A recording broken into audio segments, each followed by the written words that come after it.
Stratégie de demain, le podcast Mazars des dirigeants qui agissent aujourd'hui pour construire le monde de demain. Ils réinventent l'organisation du travail, défendent l'excellence française à l'international ou encore s'engagent pour une rentabilité responsable. Donc, je suis Sandrine Conseiller, je suis CEO de Egg depuis 2 ans et demi. J'ai travaillé dans des très grosses entreprises comme Unilever, des tailles moyennes d'entreprises comme Lacoste et plutôt des ETI comme Egg. Le point commun entre toutes mes expériences, c'est le retournement. Je suis un peu une spécialiste des retournements. Egg ne fait pas exception à ce fil rouge-là.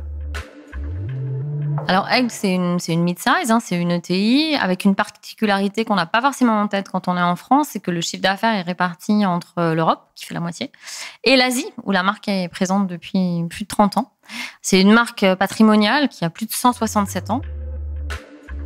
Quand je suis arrivée chez Egg, la mission que m'a fixée l'actionnaire, c'est de réveiller la belle endormie. Donc, je me suis intéressée à l'histoire de la marque et à ce qu'elle porte en elle. Et en fait, ce qui frappe au départ, c'est que Egg, c'est vraiment une marque patrimoniale. C'est une marque qui produit en France l'ensemble de ses bottes adultes, qui a des produits faits pour durer. Et ce sont les valeurs dont les collaborateurs parlent le plus quand on arrive. Ce qui était intéressant, c'est que si c'était une fierté, une source de fierté très nette pour les collaborateurs, c'était aussi perçu comme une source de non-performance économique. Et donc, le travail qu'on a fait avec mon Comex, c'est de retourner ces assets bien réels, de mode durable, on peut l'appeler comme ça aujourd'hui, non pas seulement comme un élément d'histoire patrimoniale, mais comme un élément de force économique. Ça voulait dire quoi ? Ça voulait dire d'abord réaffirmer nos engagements, et c'est pour ça qu'on en a pris d'autres, comme l'adhésion au Fashion Pact, comme le fait de devenir société à mission, et aussi qu'on a monté toute la stratégie de retournement de la marque autour de ces éléments fondateurs pour qu'ils soient partie prenante du développement de la marque.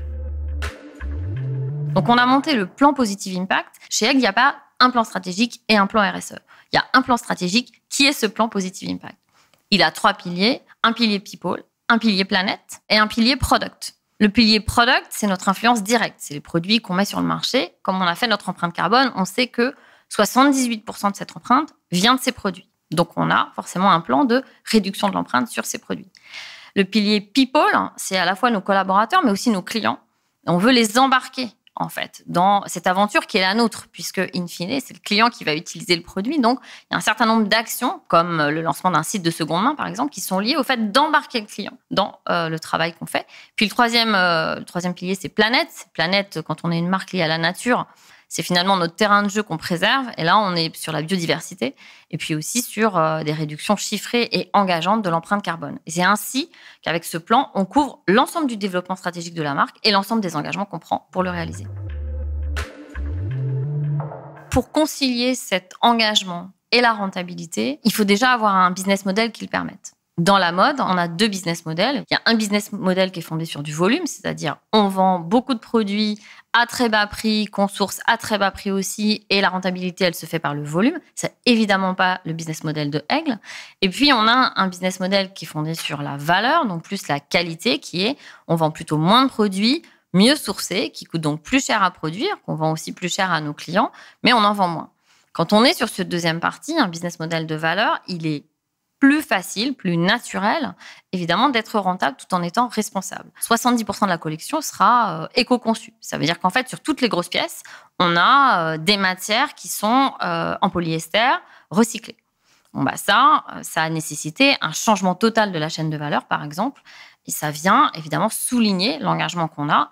Ça nous permettra de réduire notre empreinte carbone puisqu'on a pris cet engagement de façon très, très, très, très formelle. L'éco-conception, c'est évidemment un élément essentiel pour nous. D'abord parce que c'est ce qui va nous permettre de réaliser notre baisse d'empreinte carbone. Le marché aujourd'hui, dans les différentes études qu'on peut voir, est entre 5 et 10. Le marché de la mode en France. Nous, on était à 10, donc finalement dans le marché, au printemps-été 2021. On est à 70 sur l'automne-hiver 22, qui est donc déjà en showroom, puisque largement produite. Et bien sûr, notre objectif, c'est d'être à 100, parce que, in fine, on a des objectifs de réduction d'empreinte carbone qui sont importants. Puis je dirais que quand on a fait 70, on a fait quand même l'essentiel de l'effort. Donc finalement, les derniers 30, ils vont être moins difficiles à faire que les 70 premiers, c'est sûr. Dans la mode, il y a un élément de fonction sur lequel tout le monde s'accorde sur Egg. C'est une marque qui, en termes de qualité, de fonctionnalité, sort numéro 1 dans toutes les études quanti qu'on peut faire. Et c'est justifié, parce que les produits sont assez incroyables. La désirabilité, c'est ce qui fait qu'on a envie de porter un produit. Personne n'achèterait un produit simplement parce qu'il est durable ou parce qu'il est éco-conçu. On a beaucoup parlé de la dimension d'engagement. Et bien sûr, il faut avoir les deux pour pouvoir réveiller une marque. La dimension de désirabilité, elle s'est faite pour moi avec finalement le fait d'avoir une direction artistique qui nous a rejoint en octobre 2020, qui a donc dessiné toute la collection qu'on trouve dès le printemps-été 2021 en boutique et bien sûr toutes les suivantes. Parce que c'est ça qui va faire in fine qu'un client va s'intéresser à la marque de nouveau ou peut-être se réintéresser à la marque. Après l'engagement, ça va faire un élément de fidélité à la marque. C'est quelque chose qui va renforcer l'achat. Mais c'est pas ça qui va faire qu'on achète une marque. C'est toujours le désir d'abord. Donc il faut avoir les deux. Pour nous, la crise, comme tout le monde, ça a été compliqué à traverser, surtout d'un point de vue humain. De ce point de vue-là, je pense qu'on s'en serait tous passés. Néanmoins, elle a permis, je pense, à la maison vraiment de se retourner. On gère aujourd'hui la maison à distance, puisque j'ai 2 membres de mon comité de direction qui sont en Asie, donc nous ne nous sommes jamais vus.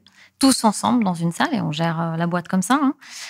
C'était inédit. Je pense qu'on nous aurait dit avant, on aurait dit que c'était impossible. Mais si, en fait, c'est possible. On a imprimé des changements très importants. On a mis en place ce plan Positive Impact dont on a parlé. On a donc demandé un changement radical de l'ensemble de la chaîne de valeur. Et donc, cette dimension d'engagement, c'est vrai que ça porte l'ensemble des collaborateurs en interne. Par rapport aux clients, je dirais que pour une boîte de notre taille, on a traversé la crise plutôt de façon assez saine. On a fait l'année dernière des croissances à 2 chiffres par rapport à 2020, avec un impact Covid en Europe qui était assez comparable. On a fait de la croissance aussi assez importante par rapport à 2019. Donc, finalement, on s'en sort plutôt bien dans un contexte difficile, avec beaucoup d'efforts des collaborateurs. On est présent dans la Vienne depuis 167 ans et toutes nos bottes adultes sont produites dans cette manufacture. Donc, si vous en portez, sachez que voilà, elles viennent exactement de cette manufacture. Je profite d'ailleurs pour souligner que entre une paire de bottes Aigle fabriquées à Ingrandes pour aller marcher en forêt le week-end prochain et une paire de bottes Made in Somewhere Very Far en plastique injecté, l'empreinte carbone est divisée par 2. Donc, vous ne vous trompez pas quand vous faites vos achats. Parmi les actions concrètes qu'on a menées en pleine crise du Covid, on a mené une action assez inédite. On a profité donc finalement de ce plan Positive Impact dont on a parlé pour décider d'avoir une ligne de production de bottes enfants à Ingrandes. Et ainsi pouvoir avoir finalement des bottes enfants pour les enfants en Europe produites à Ingrandes et puis de garder de la production en Asie pour les clients en Asie et de faire ce qu'on appelle finalement du nearshore. On produit plus près de son client, qui est une tendance qui, je pense, va se développer parce qu'elle est tout simplement plus vertueuse et plus flexible. On espère pouvoir montrer que finalement, une marque qui s'engage très concrètement dans la mode responsable peut réussir. Un exemple concret d'action qui a marqué à la fois nos clients mais aussi nos collaborateurs, c'est la décision de fermeture pendant le Black Friday. Le Black Friday, c'est en fait une opération qui, dans la mode, est très, très génératrice de business, mais aussi qui est relativement décriée par les consommateurs qui ont donc une attitude ambivalente, puisque 70% d'entre eux déclarent « j'achète des choses qui ne sont pas vraiment utiles », mais malgré tout, c'est un moment de très, très forte consommation.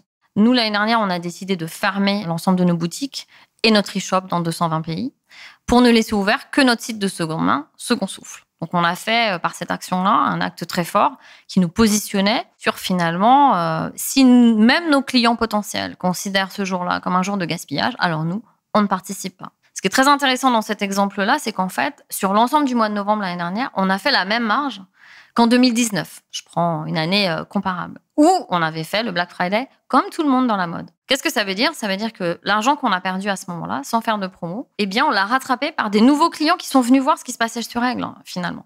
Qui se sont dit, cette marque est courageuse, je vais aller voir ce qui se passe, et qui ont été conquis par les produits. Et ça a été très important pour nous, je dirais, sur l'ensemble des parties prenantes, en interne aussi, parce que les collaborateurs se sont dit, cet engagement-là, oui, il peut être source de valeur économique. Et c'est là qu'on aura gagné notre pari. On n'est pas dans une posture sacrificielle. Ce qu'il faut montrer, c'est que cette mode responsable, elle peut fonctionner. Ça, c'est un très bon exemple de fonctionnement et qui nous encourage évidemment à continuer. L'ambition qu'on a pour Aigle, qui est une ambition que je partage avec les 2000 collaborateurs qui travaillent avec moi, en fait, c'est de montrer qu'en fait, la mode responsable, elle est désirable et rentable. Parce que si on montre ça, sans doute que d'autres marques auront tout simplement envie de se lancer. Et c'est comme ça qu'on arrivera à la fois à continuer à se faire plaisir sur une industrie qu'on adore tous ici, on est vraiment dedans, tout en luttant contre le dérèglement climatique, qui est un sujet pour l'ensemble d'entre nous, qu'on le veuille ou non et qu'on en ait conscience ou non. Et c'est ça notre ambition finalement. Retrouvez tous les épisodes du podcast Stratégie de demain sur toutes les plateformes d'écoute et sur le site mazars.fr.